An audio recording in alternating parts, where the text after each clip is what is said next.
ایک آدمی آ کے سوال کرتا ہے اللہ کی رسول ایسی بات بتائیے جو دنیا اور آخرت میں مجھے نفع دے. آپ نے فرمایا کہو سبحان اللہ والحمد للہ ولا الہ الا اللہ واللہ اکبر ولا حول ولا قوة الا باللہ.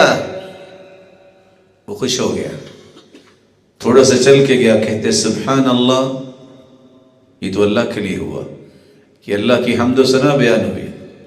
الحمدللہ, یہ بھی اللہ کی تعریف ہے. لا الہ الا اللہ, یہ بھی اللہ کی توحید ہے. اللہ اکبر, اللہ سب سے بڑا, یہ بھی اللہ کی کبریائی ہے. واپس آیا, کہتے یا رسول اللہ صلی اللہ علیہ وسلم, یہ سارے کلمات تو اللہ کے لیے, میں لی میرے لیے کیا ہے؟ آپ مسکرائے, آپ نے فرمایا جب یہ پڑھ لو تو کہنا اللہم اغفر لی, پھر کہنا اللہم ارزقنی, اللہم عافنی واہدنی. پھر آپ نے دوبارہ فرمایا جب کوئی کہتا ہے سبحان اللہ تو اللہ ذو جلال فرماتے صدقت, میرے بندے تو نے سچ کہا, تعریفوں کے لائق اللہ ہی ہے. الحمدللہ, اللہ ذو جلال پھر فرماتے صدقت, تو نے سچ کہا.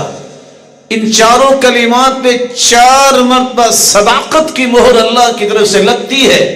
پھر جب بندہ دعا کرتا ہے اللہم اغفر لی, اللہ مجھے معاف فرما, تو ساتھ ہی اللہ فرماتے ہیں قد فعلت, میں نے معاف کر دیا. وارزقنی, مجھے رزق عطا فرما, قد فعلت, میں نے تجھے رزق عطا کر دیا.